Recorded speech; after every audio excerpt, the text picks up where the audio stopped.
안녕하십니까. 오후 최창의 낭만투자 바른투자의 종목 브리핑입니다. 오늘 이제 5월 15일 스승의 날 월요일입니다.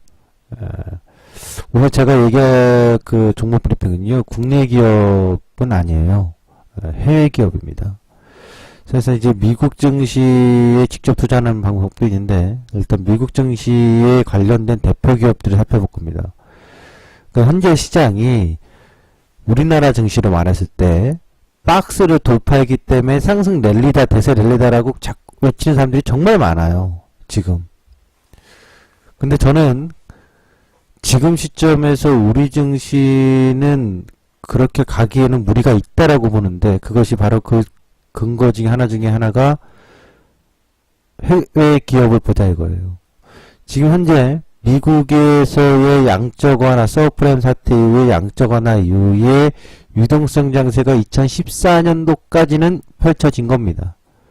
양적 완화가 종료된 시점에서 금리 인상을 2015년도에 한 번 했고, 2016년도에 또 한 차례 했고, 올해 한 차례에서 총 3차례의 기준금리를 올렸는데, 분명 지금은 유동성 장세는 아닙니다. 유동성 장세가 종료되고 긴축 장세에서 실적 장세로 가는 과정인데, 과연 이것이 랠리의 시작점의 포인트인지, 아니면 거품의 끝자락엔 표현을 쓰긴 그렇지만 하여튼 거품 장세의 뭔가 불분명한 장세인지, 이걸 한번 볼 건데요. 미국 증시를 한번 볼 거예요. 미국 증시가는 미국 종목이죠. 대표적으로 보도록 하겠습니다. 미국에 대표하는 기업 퀄컴 있죠? 퀄컴은 이제 반도체와 관련된 거죠. 지금 퀄컴 주식은 어떻습니까? 미국을 대표하는 증시의 퀄컴이라는 반도체 기업은 양적 완화를 시작했던 2008년도 9년도에 바닥 만들고 쭉 추세 상승을 잘 갔어요. 그러다가 2014년도 7월에 꺾이고 리바운드 국면이잖아요. 올해 들어와서 상승 추세 갑니까?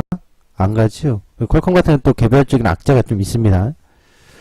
근데 특허 만료되고 뭐 계속해서 삼성, 인텔부터 시작해서 공격받고 있거든요. 그래서 퀄컴 같은 경우는 사실상 로열티 받는 부분에서 개별적인 악재도 있기 때문인데, 어쨌든 간에 지금 랠리 아니에요. 끊겼다고. 추세는 언제부터? 2014년도 7월부터. 공교롭게도 양적 완화 종료하는 그 시점 바로 앞두고 나서요. 인텔입니다.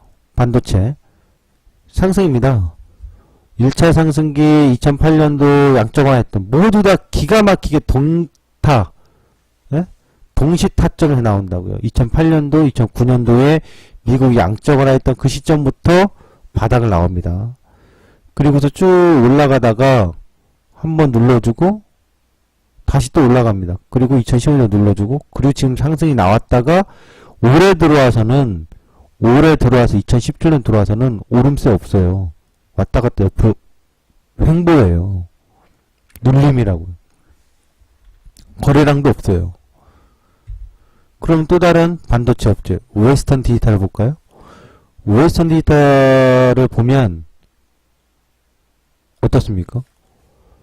바닥 잡은 자리 똑같고 상승 나오고 횡보 주다가 강한 상승 만났거든요. 꼭 SK 하이닉스 같죠? 마이크론 테크놀로지도, 마이크론도 똑같습니다. 주가 흐름이 웨스턴 디지털과 거의 똑같습니다. SK 하이닉스처럼.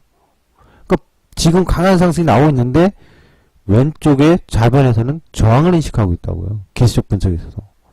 그럼 지금 반도체 업체들의 세계적인 대표적인 반도체 업체들 본 거예요. 우리나라에 또 대표적인 반도체 업체가 있죠. 삼성전자랑 SK하이닉스. SK하이닉스랑 삼성전자를 한번 볼까요? 2008년도 양적화가 나오고 쭉 올라가다 2014년도부터 15년도까지 눌렀다가 갑자기 전년도부터 올해 급등. SK하이닉스는요. 반도체 하면 SK하이닉스니까 오르고 눌렀다 올랐다 눌렀다 올랐다. 누구랑 가장 비슷해요? 밸런스는 같거든요. 같은 업종 내에서. 웨스턴 디지털. 그럼 지금 반도체 슈퍼 호황이 사이클론이 뭐라고 해가지고 자꾸 얘기하는 거는 저는 앞뒤가 안 맞다고 그런 거라고요. 삼성전자는 사실상 다른 이슈, 다시 말하면 뭔가 좀 다른 이슈에 있어서 주가가 오버슈팅 되고 있다고 봐야 되는 거죠. 올해 지금 전 세계적으로 IT 기업들이 가는 건 맞습니다. 그런데 보면 반도체는 오히려 지금 들어와서는 상승도 있습니다만 뭔가 멈칫멈칫하는 모습들이 나온다고요. 마이크로소프트, MS 좋습니다. 정말 2008년도에 미국이 양적을 한다 했을 때 대한민국 주식 사지 말고 미국 기업에 MS 샀으면 마음 졸이지 않고, 제가 얘기하는 항상 가치 투자가 이런 거거든요. 2008년, 2009년도에 에라 모르겠다 해가 사버렸어요. 최저점 못 샀겠지만 못해도 18불 정도 샀겠죠, 주당. 냅둬도 그냥 차분하게 수익 구간을 갑니다. 우리나라처럼 아주 신경 쓸 거 없고요. 그럼 만약 정말 미국에 투자했다면 미국이 양적완화 종료할 때까지 미국의 기준금, 제가 항상 했잖아요. 사이클은 정해져 있다. 미국이 양적 완화하고 달러 살포하고 그리고 달러 강세력 하고 그러면서 기준금리 인상을 정상화시키고 그런 건상에서 거품이 나오면 언제 팔아먹을까 고민만 하면 된다. 그것을 또 하나 대표적인 지표 중에 미국의 실업률을 봐라. 미국의 실업률이 고공행진하면 양적으로 나올 시점이고, 그리고 미국의 실업률이 바닥을 칠 때쯤이면 주식의 수익 청산 시점이다. 지금은 분명 전 세계 증시는 미국의 실업률이 바닥을 치고 있고 달러 살포했던 것을 긴축하는 과정이잖아요. 그러니까 엄연히 몇 퍼센트라고 딱 정하기는 어렵지만 이걸 100이라고 보면 거의 90에 가까운 정도의 상황이 와 있는 거예요. 역전 현상이 나와야 된다고요.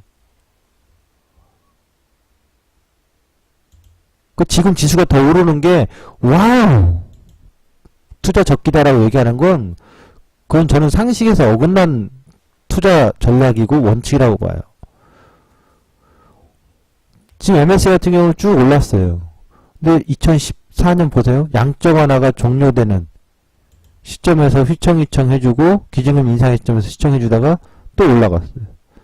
그러니까 이거는 지금 이렇게 올라간 건 결국 유동성 장세에서 실적 장세, 긴축 장세에서 자산 거품이 끼는 장세라고요. 사실상 2015년도부터 올라왔던 이것들은 투자 적기가 아니라 올라갈 때 투자 적기가 아니라 떨어질 때 투자 적기라니까요. 싸게 사야 되는 거예요. 지금은 싸게 사야 되는 시점이 자꾸 올라가니까 약 오르죠. 약 올라도 어떡해? 2008년도에 주식을 안 샀는데 2009년도에 주식을 안 들고 있는데 어떡하겠어요. 지금은 또 차가서는 안 되는 거죠. 엄연히 본다면. 그 MS도 보면 올해 들어와서 오르고 누르고 오르고 근데 5월달 돼서는 좀 멈칫해요. 이게 월봉입니다. 그 IT가 가는 건 맞아요. 이제 애플 슈팅 나왔다고 했죠. 애플의 실적이 그렇게 좋나요? 아니에요. 전망치가 그렇게 밝나요? 올해? 그렇지 않습니다. 근데 애플이 올해 1월달, 2월달, 3월달, 4월달, 5월달 폭등이에요. 이유 불문. 아이폰 8은 사실상 하반기에 하반기에 출시 예정이죠. 지난번 판매가 그렇게 좋다? 그렇게 나오지 않았거든요. 근데 주가 띄워요. 그러면 이건 뭐예요? 거품 낀 거죠. 2008년에 양적 완화 하고 나서 쭉 스마트폰 대장이잖아요. 스마트폰 잘 팔렸지. 아이폰 충격 한번. 2011년도에 미국의 신용 강등 소식이 나오는데도 끄떡도 없었어요. 애플은. 그러다 올라갔다가 차익 실현 나고 한번 흔들고 다시 한번 또 올리고 흔들어 놓고 지금 급등 나온다고요. 아무도 끝은 모르겠죠. 아무도 이 끝이 어디다라고 말을 못하겠죠. 이 마디 고점이. 그러나 지금 애플은 분명 올해 들어와서 오버슈팅 나오고 있다고요. 그럼 이거 다시 삼성전자로 반도체를 봐도 스마트폰을 봐도 삼성전자는 그 둘 다 하고 있으니까 분위기에 편성된 오버슈팅형에 같이 걸리는 거 아닐까요? 거래가 말라갑니다. 아주 여기도. 그러니까 거래 없이 가격 효과가 너무 강하다고요. 이 얘기는 신규로 유입되는 투자자가 극히 제한되어 있다는 얘기죠. 그 얘기는 적극적으로 달려들지 못하고 멈칫거리는 거고, 투자 심리가. 팔고자 하는 사람도 적극적으로 계속 올라니까 적극적으로 팔지 않고 좀 더 줄이거나 조금씩 파는 거죠. 빅뱅이 한번 생길 거라고요. 어느 시점에서. 엑슨모빌입니다. 제가 여기서 이제 관점 포인트 뭐냐면 IT가 좋았다는 건 알겠어요. 미국 증시도 그렇죠? 애플, 마이크로소프트. 그런데 정말 세계 경기가 좋아진다면 산업 소재들이 좋아야 돼요. IT는 사실상 고용 창출이 그렇게 많지도 않고, IT가 분명 뭘 먼저 얘기해 주냐면 경기가 터닝 포인트 할 때 제일 먼저 터닝해 주는 포인트가 또 IT이긴 해요. 근데 지금 시점에서 엑슨모빌을 보면 양적완화 종료했던 2014년도부터 고점이 나왔어요. 특이한 거예요.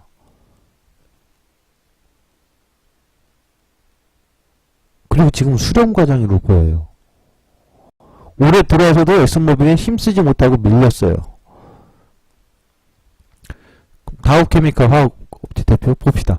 다우케미칼 역시 올라갔어요. 2015년도 신용 강등서 이때 빠졌어요. 쭉 올라왔다 2014년도 15년도에 양적완화 종료와 기준금 인상한다는 시점에서 변동을 줬어요. 그리고 지금 쭉 올라왔어요. 근데 최근 들어서 3, 4, 5월 달에 눌려요. 듀폰입니다. 화학업체. 듀폰도 역시 바닥에서 쭉 올라왔어요. 11년도에 신용 강등서식 나왔어요. 쭉 올라갔어요. 2015년도에 급락을 나왔어요. 강한 반등 줬어요. 그리고 전년도에도 뺐다가 다시 들어오면서 지금 올라왔어요. 신고가 근처예요. 근데 넘지를 못해요. 그 화학업체들은 주가 상승은 신고가를 받고는 있습니다만 최근 몇 달 전부터는 저항이 어디 숨고르기 형태로 좀 누르고 있다는 얘기죠. 고점이 낮아졌다는 얘기죠. 다우케미칼하고 듀폰. 화학업체들이 좋아야 돼요. 정말 경기 좋은 화학업체들이 주가가 주도적으로 엄청난 폭발적인 상승은 안 보여주더라도 뭐를 해야 된다고요? 주도주군에 있어야 된다고요. 왜? 뭐 IT는 뭐 화학 소재 안 씁니까? 스마트폰은? 가전은 안 씁니까? 자동차는 안 쓰나요? 그러니까 전체적으로 화학 소재 제품은 어디서 쓰기 때문에 전방산업의 핵심 소재이기 때문에 기본적으로 상승폭이 크진 않더라도 이런 기본 밸런스를 뭐 보여준다고요. 듀폰과 다우케미칼처럼. 근데 최근은 멈칫거려요. 아직 추세가 꺾인 건 아닙니다. 보다시피 주황색의 추세선 상승 추세를 이탈하지도 않았고 머물러 있으니까요. 근데 여기서 이제 고민되는 건 고점이 낮아졌으니 낮아졌다가 눌렀다가 반등 줬다가 이럴 수도 있거든. 아니면 그럴 줄 알았지 눌렀다가 다시 올라오고 또 이럴 수도 있어요. 과연 유동성 장세는 끝난 상태에서 긴축 장세에서 실적 장세, 그러니까 긴축과 실적 장세로 힘으로 계속 랠리를 펼칠 거냐, 아니면 발작 증세를 제대로 보여줄 거냐. 이번에 유동성은 매우 특이한 유동성이라고 했어요. 그동안에 기준금리만 갖고 있던 장세에서 다르다고 했어요. 그렇기 때문에 이번에 유동성 긴축 장세로 가는 과정에서 1차적인 첫 금리 때 발작은 나왔는데 그 다음에는 뭐 아직도 꾸준히 올라요. 그럼 이거는 기본적으로 그동안에 금리 상승 시기에 거품 랠리를 보여준 장세라고 볼 수 있는 건데, 주목될 것은 바로 이거죠.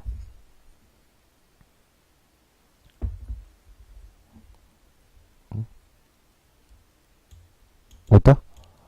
미국 연준 긴축 자산, 보유자산 축소. 이게 이제 포커스가 될 거라고요. 일단 화학업체는 그래요. 머크 쭉 올랐다 2015년에 신용 강조 때 빠졌다, 긴축 첫금리 인상할 때 빠졌다, 다시 올라가라. 아주 정직하죠, 밸런스들이. 근데 지금 최근에 고점권에서 어때요? 흔들어 놓고 있죠.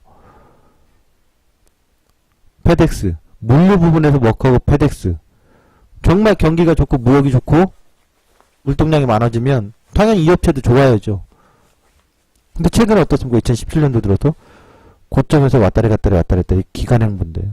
아직 추세가 꺾인 건 아닙니다. 왜냐하면 단기 추세의 힘을 볼 때 월봉상 이 빨간색 전환선을 이탈하는 모습은 없었으니까 이탈을 했을 때 하락 변동이 크게 나오는 거거든요. 아직 안 나왔으니까 여전히 추세는 살아있으나 고점권에서 좀 머무르는 게 수상하죠. 근데 지금까지 본 종목들 미국의 대표하는 기업들 보시면 정말 양적 완화라는 그 시점에 제가 얘기하는 항상 최적의 그 시점, 투자의 최적기는 바로 이 시점이거든. 이 시점에 돈을 다 붙이면 눈 딱 감고 그냥 떠나면 돼요. 각자 할 일 하러 농사지러 가든 뭐 지리산 종주를 하든 히말라야 산맥 종주를 하든 직장을 다니든 자영업을 하시든 뭐 하든 떠나면 돼. 그러면 알아서 돈이 굴러가서 알아서 자산이 증가한다고요. 제가 원하는 가치 투자가 이거거든요. 또다시 미국 기업 또 봅니다. 나이키. 소매 판매가 좋으면 나이키 많이 갖다 신거든. 독일은 아디다스? 그쵸? 미국은 나이키. 잘 팔렸어요. 실적도 좋고 잘 팔렸어요. 근데 2016년도부터 빠지고 2015년 첫 금리 인상할 때 빠지고 반등 주고 지금 추세 이탈 과정이에요. 월풀 가전이요. 경기 좋고 소매 판매 좋으면 가정에서 가전제품 많이 바꿀 거 아니에요. 2008년도 바닥 나왔어요. 아무리 빠졌어도 결국 또 쌍바닥 나오고 2011년도에 올랐어요. 근데 2015년도 이후 결국 양적 하나 종료했던 그 시점부터 추가적인 상승을 못 보고 눌리고 있다고요. 그럼 지금 긴축장세, 긴축하는 통화금리 긴축 이 과정에서 시장에 관련된 종목군들 일정 부분 반영을 하고 있다고 봐야 되겠죠. 여기서 이제 질문 드려서 하나 제가 대답해 드릴게요. 연준자산 축소 과정에서 3조 달러 이상에서 형성되면 충격을 미비할 거란 견해도 있던데, 예, 그럴 수 있어요. 그러니까 뭐냐면, 지금 전 세계에서 미국이 연준이 했던 이 통화정책이나 경기 부양책이 부작용이 없이 우리가 성과적으로 성공했다라는 걸 어떻게든 만들어야 되잖아요. 전 세계 경제를 이끌어가는 수장들은 경제정책이 시장이 폭락오고 급락오기를 바라는 정책자들은 없다고요. 그 정책의 반대편을 쓰면 안 됩니다. 그런데 늘 그래왔지만 미국 그린스펀도 그랬지만 늘 통화정책의 수장들이 했던 정책에서 긴축을 하는 과정에서는 그들이 예상했던 것보다 예상 범위를 벗어나는 불확실성, 예상 범위를 벗어나는 변동성, 하락 충격 파동이 늘어왔거든요. 그들이 계획했던 플랜에 의해서 시작했던 시작점들은, 성장하는 시작점들은, 부황했던 그 시작점들은 성공적이나 거둘 때는 늘 어디서든 불협화음이 나왔다고요. 그 과정이기 때문에 이번에 나오는 연준의 자산 축소 과정에서 어떻게 전개될지는 아무도 모릅니다만, 제가 예상하는 범위에서는 우선적으로 지금은 공격적으로 투자의 최적기라고 볼 수 없고, 연준 자산 축소 과정에 대한 불확실성이, 불협화음이 우려가 되기 때문에 기다리는 거죠. 그리고 그것이 미비하게 나타났을 경우에는 저상승 시기를 봐야 되겠죠. 그때는 연준이 또 다른 정책, 그러니까 연준이 포커스를 맞춰가는 방향 쪽으로 거품 증시가 생길 때까지, 그 거품이 끝이 어딘지 몰라도 땡길 수 있는 시점까지는 가야 되겠죠. 그건 대략적으로 예상해본다면, 미 연준의 방향대로 간다면, 연준이 미비하게 가고 어쩌고저쩌고 해서 재상승, 경기를 계속 살려나가는 관점, 경기가 더 뜨거워지는 관점 때까지 간다면, 앞으로 2년차 이상은 더 갈 수 있겠죠. 2018년도, 2019년도까지는.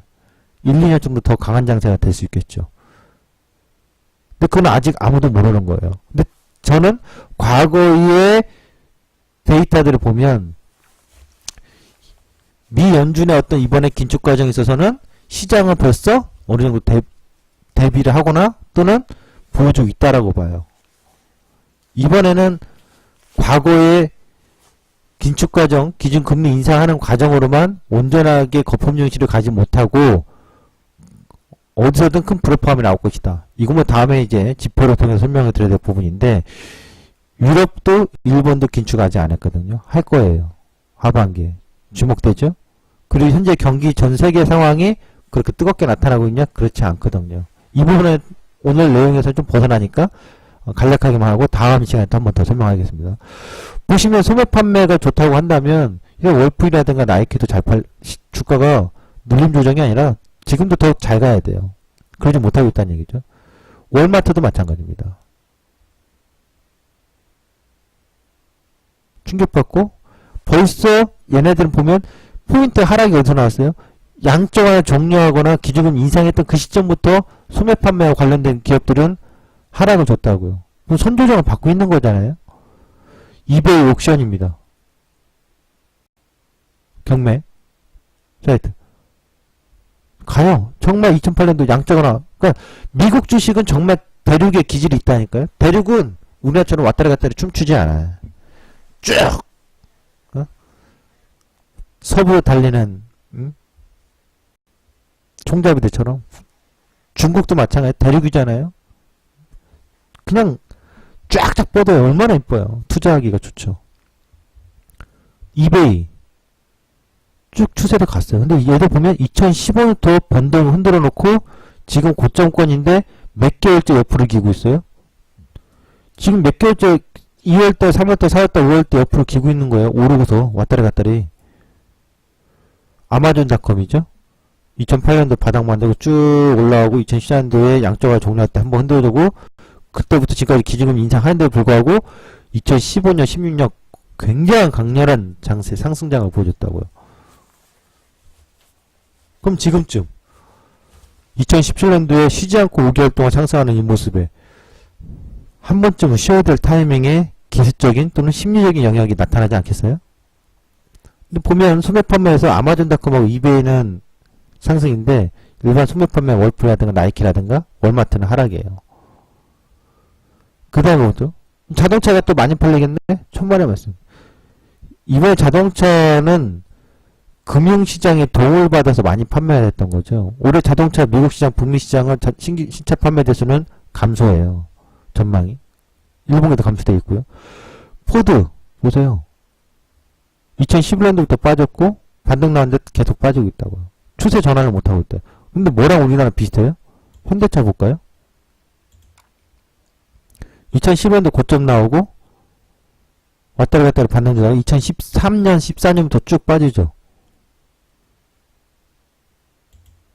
포드 2010년도 빠졌다가 반등 났다가 2014년도부터 빠지죠. 그러니까 전세계 하나의 어떤 묶음이라고요.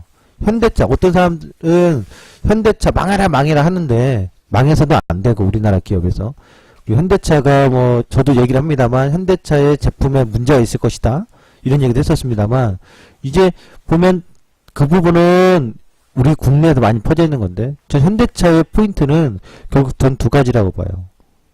하나는 늘 저랬지만 제네시스 브랜드가 성공하느냐 여부예요. 두 번째는 친환경차예요. 이 두 가지가 성장의 브랜드가 성장의 모멘텀이 될 거라고요. 당연히 제품에 하자 있었던 부분, 그 세타 엔진이죠. 그 부분에 대한 것도 악재긴 합니다만 그런 악재가 나와서 시장을 자꾸 끌어내려버리면 그럴 때 우리나라 자동차 업체는 저는 저가 매수를 봐야 된다고 봐요. 또 포드 업체, 포드사도 주가가 이렇습니다. 경기 좋다며. 자동차도 좋아야 되는데 왜 이래요? 도요타 자동차. 엔젤 악세로 강한 상승 효과는 봤습니다만 부진합니다. 그죠? 자동차표 동일한 밸런스잖아요. 그럼 제약에서 대표장 화이자 정말 잘 갔습니다. 근데 어떻습니까? 2015년도 16년도 지금 횡보하고 눌리고 추세 이탈하는 과정에 가능성을 보여주고 있는데요. 길리어드 사이언스 생명공학죠. 우리나라도 제약바이오 생명과학 엄청나게 갔죠. 뭐 능력도 안 되는 것들이 대다수지만 바이오점 안 붙으면 쭉 빠졌죠. 2015년도 우리나라도 마찬가지잖아요. 2015년도 제약바이오도 쭉 빠졌잖아요. 그 다음에 또 세일진, 혹시 길러드만 보면 길러드 혼자만 무슨 문제 있는 거 아니냐 그럴까봐 세일진까지 보니까 세일진도 마찬가지예요. 15년도 16년도에 지금 주가 못 올라오고 변동에 흔들어 놓고 눌러놓고 눌렀다 튀어서 재상승하는 가능성도 있고 눌렀다 튀었다 다시 이탈하는 가능성. 근데 올해 들어와서는 상승 모멘텀이 거의 없어요. 골드만삭스 투자금융회사 2008년도 바닥은 다 동일해. 2015년도 동일해. 그렇죠? 근데 2015년도 10년도 어때요? 빠지고서 단기 급등 나왔는데 2017년도에는 어때요? 1, 2, 3, 4, 5 주가 올라요? 올랐다 확 빠졌는데 트럼프 당선 효과 때문에 강한 상승이 나왔는데 사실 그 후에 추가 상승 본 게 없는데요. 웰스파고 미국의 시가총액으로는 1위일 거예요. 은행 4대 은행 중에 시티그룹하고 해가지고요. JP모건하고요. 시가총액 기준은 1위거든요. 웰스파고 쭉 주가 올라가고 있죠. 근데 어떻습니까? 첫 금리 인상했을 때 하락 주고 두 번째 금리 인상했을 때 하락 주고 그리고 트럼프 당선 때문에 상승 주고 미국이 기준금리 인상했을 때 하락 주고 그럼 분명히 지금 웰스파고가 정직하다고 전 봐요. 주가 흐름이. 긴축하는 과정에서는 차익 실현하고 있잖아요. 차익 흔들림이 나오고 있죠. 뱅크 오브 아메리카입니다. 바닥은 똑같아요. 그쵸? 근데 지금 뭐 보면 좌변에 제 기적 분석을 해놓은 건데 제가 보는 기적 분석의 포인트는 지금 25불 때 저항대예요. 바나 하나 돌파한데도 30불 때 초반에서 저항대 나와요. 기적에서 기적 분석에서. 미국은 기적 분석하기 정말 좋아요. 제가 갖고 있는 이론과 원리로는 딱딱 떨어져요. 추세 보기도 쉽고 기적 분석 수양 지지 반등자에도 굉장히 쉬워요. 다 끝났나? 네. 지금까지 미국 기업들 대표 기업들 다 봤습니다.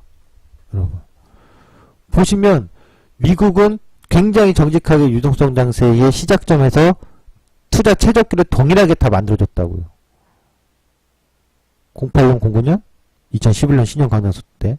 근데 지금 들어와서는 엇박자들이 나오잖아요. 대표하는 기업들만 본 거예요. 추세는 저렇게 가야 되는데 대한민국 증시는 그렇게 안 가고 있잖아요. 미국의 정치적인 이슈가 제가 그랬죠. 트럼프가 문제다. 이번에 자꾸 트럼프 해임, 코미국장 해임 때문에 탄핵이 계속 불거져 나오고 있어요. 그거 모릅니다. 어떻게 됐지. 우리나라도 어떻게 될지 몰랐는데 결국은 탄핵이 됐죠. 그 불확실성은 지금 미국의 긴축하는 연준의 자산 축소하는 과정을 앞두고 더 불확실성을 키울 거고요. 미국에서 지금 볼 건 딱 두 가지예요. 트럼프와 옐런이라고요. 옐런의 미 연준 자산 축소 가이드라인 나올 겁니다. 얘기해놓은 게 있기 때문에. 그리고 내년에 연임을 하느냐 아니면 해임되고 바뀌느냐에 따라서 기준이 되어 있기 때문에 올 하반기에 어쨌든 가이드라인을 얘기할 거라고. 연준 자산 축소는 어떻게 할 것이다라는 걸. 그리고 기준금리가 올라가면서 올해 한 번 더 인상하는 두 번째 시점이 6월달에 나온다면 우리나라하고의 금리 차가 거의 없기 때문에 우리나라도 하반기에는 금리 인상의 압박을 받을 수밖에 없다고 봐요. 새 정부가 들어와서 추경이라든가 또는 통화정책 이런 거에 있어서 어떤 기대 심리들이 있겠습니다만 재정 불황이라는 거. 그러나 그것이 온전하게 발휘되려면 미국의 통화정책의 긍정의 이슈가 같이 맞물려야 되는데 이게 엇박자가 나버리면 우리나라 새 정부에 대한 기대감은 높겠습니다만 그 기대감만 가지고 자산시장의 성장과 경기 성장을 정책적으로 펼쳐나가는 데는 한계에 부딪힐 겁니다. 두 번째, 트럼프. 이 트럼프라는 인물이 과연 어떻게 통통 튈지 모르겠어요. 이번 코미국장 해임으로 인해서 탄핵이 될지 안 될지도 모르겠습니다만 또 탄핵 과정까지 가기도 어렵겠습니다만 또 안 된다고 볼 수도 없거든요. 굉장히 불확실성이에요. 그 다음에 미국은 이렇고 유럽으로 가면 유럽과 일본의 긴축 과정이 나올 텐데 하반기로 갈수록 유럽 같은 경우는 브렉시트에 대한 현실적인 이슈 문제가 6월에서 7월 사이에 펼쳐질 겁니다. 그러니까 지금 전 세계는 통화 정책의 유동성 장세를 강렬하게 뿌렸다가 거두는 구간이기 때문에 그 거두는 구간에서는 자산 시장이 랠리를 펼칠 수 있어요. 거품이 형성이 되니까. 그러나 저는 이것을 곧 지속적인 강한 랠리가 아니라 거품의 끝자락을 만들어가는 과정이라서 사실상 한 사이클, 주글라 파동의 10년 사이클처럼 쉽게 설명하면 유동성 장세를 펼쳐 2008년, 2009년도에 주식 투자를 했던 것들은 사실상 차익 실현의 관점으로 좀 거둬들여야 되는 시기다라고 본다고요. 그리고 투자 최적기는 바로 2008년도, 9년도와 같은 그런 시기가 올 때까지 밸런스가 딱 떨어져야 된다고요. 이 떨어지는 시기가 올 때 제가 생각했던 가장 강력한 투자 최적기가 온다고 봐요. 전 그걸 보고 있는 거죠.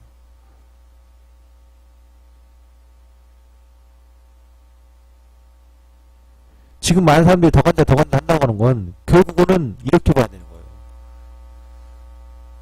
투자 적기, 투자 최적기, 투자 적기, 그리고 또 이것도 투자 시기고, 그럼 지금 랠리를 가고, 그럼 이거 거품 만들어라는 얘기인데, 거품을 줄기라는 얘기인데, 거품을 쫓아가 버리면 나중에 올라가다가 차익 매물 탁 맞아버릴 때 못 팔고 나오면, 이게 길지 않고 짧으면, 저는 그래서 지금 증시가 랠리의 지속성인지 여부에 대해서는 불투명하다고 봐요. 단 연준의 긴축 과정에 있어서의 어떤 스탠스가 변화가 온다면 이 상승 랠리가 1년, 2년 정도 더 갈 수는 있어요. 이건 아직 그런데 확정된 게 아니기 때문에 저는 이 가능성은 거의 희박하다고 본다고. 특히나 우리나라 같이 미국의 선진국은 그럴지 몰라도 우리나라 같은 경우는 이번에 미국의 기준금리 인상 올리고 연준의 자산 축소 얘기가 나오고 하면 우리나라는 밸런스상 맞지 않기 때문에 우리나라는 지금 현재 박스를 돌파했다 하더라도 쉽게 랠리로 가지 못할 것이다. 이 과정을 봐요. 이게 제가 보는 미국 대표격들. 미국 대표격들 보면 결국 대부분 2017년 들어서 멈칫멈칫해요. 오른 게 있긴 합니다만 멈칫멈칫하고 있다고요. 애플의 급등이 나온 거죠. 애플의 차익 매물 나와버리면 변동성 커지겠죠. 확대되겠죠. 사실상 반도체도요. 우리가 지금 자꾸 뭐 호황이다라고 떠드는데 사실 세계적으로 반도체 회사들 엔비디아라는 회사 하나 급등 나와서 폭등 나온 거 외에는 전체적으로 다 지금 침착해요. 대한민국의 삼성전자만 워낙 뜨겁게 움직이는 거라고요. 하이닉스랑 뭔가 잘못되어 있다고 봐요. 그리고 요 과정을 하나만 더 빠르게 좀 그리고 설명드리겠습니다. 작년에 보신 분들 있겠습니다만 2003년도 이렇게 보죠. 2011년도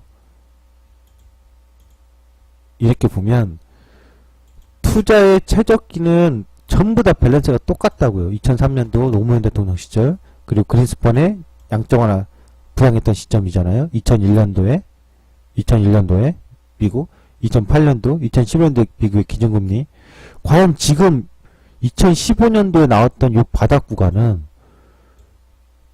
이게 진짜냐 이거예요. 왜냐하면 우리가 상승의 폭이 다를지언정 터닝포인트는 전부 다 동일하게 동타에 나오거든요. 근데 동타에 안 나와요. 오히려 이 시점에 꺾인 게 많다니까요. 이게 문제라고 제가 봤을 때는. 삼성전자 봐도 동타 저점 터닝포인트 동타라고요. 동타죠. 그럼 대표적으로 화장품에 제약을 볼까요? 왜 이상한 거? 터닝포인트 동타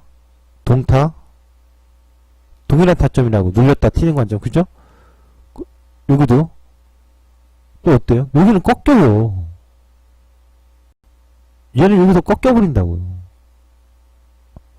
제약 위안량에 한 번 더 올렸다 꺾어버렸다고요.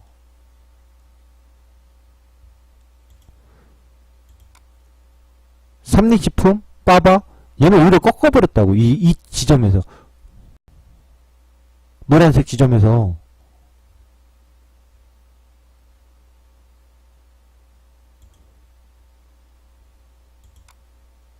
CJ, CGV 보세요. 고점이라고요. 레저의 파라다이스? 오히려 여기서 고점 나왔어요. 호텔신라? 오히려 고점 나왔다고요. 그러니까 지금은 시장이 최저기의 빨간색 지점들이 아니에요. 제가 봤을 땐. 이 노란색 지점에 터닝포인트 나왔던 게 웃긴 게 뭔지 아십니까? 소위 말하는 굴뚝산업들이라고 하는 거죠. 포스코. 그 다음에 주장창 빠졌던 KB금융. 근데 얘도 여기서 나온 거 아니라 그 다음에 나왔다고요. 현대건설, 현대중공업. 그러니까 대한민국 증시는 성장의 주식으로 미국처럼 올라가는 것이 아니라 뭐예요? 성장성이 없어요. 그러니까 전 세계 증시가 하락장으로 가는 장세는 아직은 아니니까 2015년 16년도에 미국이 완전한 긴축 과정이 아니니까 그 시기에 뭘 했냐? 차익실현 던져 올라간 거. 대신 그 돈을 빼기도 아까우니까, 왜냐면 남아 도니까 돈이 아직까지는 미국에서 연준에서 야 니네 돈놀이 좀 더 해봐, 돈 더 굴려라 하니까 대한민국 주에서 성장이 뚜렷하진 않는데 저 PBR은 많았거든. PBR 0.3, 0.4, 0.5, 0.6짜리들이 야 대한민국에도 포스코가 망하겠어? 저 PBR 주들을 땡겨 올린 거라고.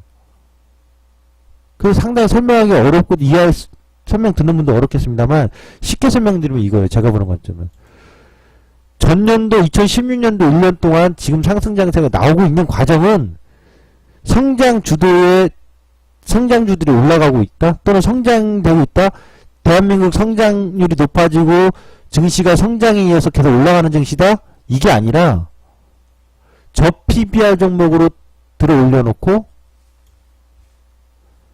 그동안 주도주들은 차익실현 던져놓고, 근데 전체적으로 확산이 크게 되는 게 또 아니야. 대한민국 대표 초우량주들, 대한민국에서 실질적으로 재벌기업이라고 불릴만한 기업들, 동시에 삼성전자의 뜨거운 포인트, 다른 건 없어요. 그러면 저는 뭘 보냐? 바로 이 포인트, 이 빨간색 포인트가 나와야 된다고 봐요. 그게 명확히 해야 돼요. 그게 나오면 그때가 진짜 바닥이라고 논하지 않을까 싶어요. 한국전력 보세요. 터닝포인트 2003년도 2008년도 똑같다고요. 2015년도도. 근데 얘는 어때요? 들어 올렸다가 탁 놔버렸잖아요. 다르단 말이에요. 최바닥식은 아니라고요. 고려하연 터닝포인트 같아요. 근데 얘는 어때요? 고점 나왔는데? 보험주 삼성화재 터닝포인트 같아요. 근데 어때요? 2015년도에 고점 나왔는데? 그러니까 지금 증시는 배배배배배배배 꽈배기처럼 계속 쥐어짜고 있어가지고요. 쥐어짜르다가 보면 딱 끊겨버릴 거라고. 비틀어버리다 보면 풀려버릴 거라고요. 그 나사 풀리는 뭔가가 있을 때까지는 저는 투자 최적기라는 표현을 못 쓰고 그냥 수익 매매 관점 정도인가 보다 봐요.